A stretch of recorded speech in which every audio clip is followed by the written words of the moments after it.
କାହାକୁ ରାଜ୍ୟସଭା ପଠାଇବେ ନବୀନ? ରାଜ୍ୟସଭା ଯିବା ରେସ୍ରେ ଆଗରେ କିଏ? କାହିଁକି ରାଜ୍ୟସଭା ଟିକେଟକୁ ନେଇ କନ୍ଦଳ? ରାଜ୍ୟସଭା ନିର୍ବାଚନକୁ ନେଇ ଏବେଠାରୁ ନିର୍ବାଚନୀ ଉଷ୍ମଳତା ଅନୁଭବ ହେଲାଣି। ବିଜେଡି ବିଜେପି ଭିତରେ ଏବେଠାରୁ ଅନୁଭବ ହେଲାଣି ଉତ୍ସୁକତା।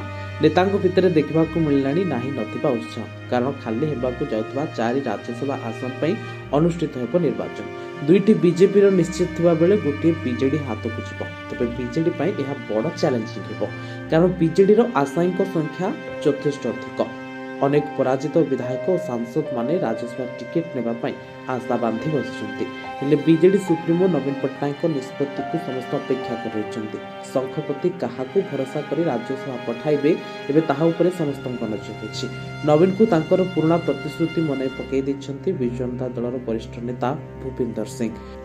ନବୀନ କୁଆଡ଼େ ନିଜ ଆଡୁ କହିଥିଲେ ଭୂପିନ୍ଦରକୁ ରାଜ୍ୟସଭା ପଠାଇବା ପାଇଁ।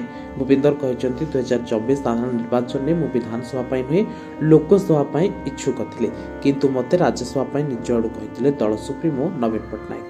ଆଉ ଭୂପିନ୍ଦରଙ୍କ ଏହି ବୟାନ ପରେ ବିଜେଡି ରାଜନୀତିରେ ହଲଚଲ ଦେଖାଦେଇଛି, କାରଣ ଅନେକ ଆଶାୟୀ ଅଛନ୍ତି ରାଜ୍ୟସଭା ଯିବା ପାଇଁ। ଆଉ ଦଳ କାହାକୁ ଭରସା କରିବ ଏବଂ ନବୀନ କାହାକୁ ବିଶ୍ୱାସକୁ ନେବେ, ତାହା ଏବେ ସବୁଠାରୁ ବଡ଼ ଟେନସନ୍ ନବୀନଙ୍କ ପାଇଁ।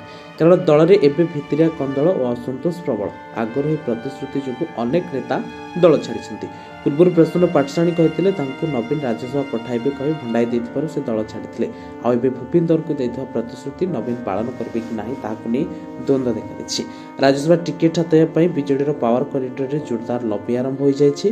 ବଡ଼ ବଡ଼ ନେତା ସବୁ ନବୀନଙ୍କୁ ଭେଟି ଏନେଇ ଲବି କରୁଛନ୍ତି। ତେବେ ଭୂପିନ୍ଦରଙ୍କ ବୟାନକୁ ନେଇ ବିଜେଡି ଶିବିରରେ ଚାଞ୍ଚଲ୍ୟ ଖେଳିଯାଇଛି। ନବୀନଙ୍କୁ ଭୂପିନ୍ଦରଙ୍କ ତେରଛା ବାଣ, ଟ୍ରାନ୍ସପେରେନ୍ସି ରଖନ୍ତୁ ସଭାପତି, ଅସନ୍ତୋଷ ଥିବା ନେତାଙ୍କୁ ଡାକି ଆଲୋଚନା କରନ୍ତୁ, ଯୁବ ନେତାଙ୍କୁ ଡାକି ସେମାନଙ୍କର ଦାବି ଶୁଣନ୍ତୁ, ଯୁବ ନେତା କାହିଁକି ମିଳି ବାନ୍ଧୁଛନ୍ତି, ଏସବୁ କଥା ନିଜେ ନବୀନ ପଟ୍ଟନାୟକ ସେମାନଙ୍କ ସହ ଆଲୋଚନା କରନ୍ତୁ। ସଭାପତି ବ୍ୟକ୍ତିଗତ ଭାବେ ଡାକି ତାଙ୍କ ସହ କଥା ହେବା ଉଚିତ। ଜଣେ 2 ଜଣ ଦଳକୁ ଚଳାଉନାହାନ୍ତି। ନବୀନ ବାବୁ ଥିବା ପର୍ଯ୍ୟନ୍ତ ଦଳ ଚାଲିବ। ସରକାର ଥିବା ବେଳେ ଜଣେ 2 ଜଣ ରାଜ୍ୟ ସାରା ବୁଲି ହେଲେ ଫେଲ୍ ମାରିଲେ। ଏଭଳି କହି ବିଜେଡି ସଭାପତି ନବୀନ ପଟ୍ଟନାୟକଙ୍କୁ ବାର୍ତ୍ତା ଦେବା ସହ ନିଜ ଟିକେଟ୍ ପାଇଁ ମଧ୍ୟ ବେଶ୍ ଜୋରରେ ଦାବି କରିଛନ୍ତି ଭୂପିନ୍ଦର। ତେବେ ନବୀନ କାହାକୁ ଭରସା କରି ରାଜ୍ୟସଭା ପଠାଇବେ, ତାହା ଉପରେ ସମସ୍ତଙ୍କ ନଜର। Bureau report, ONT।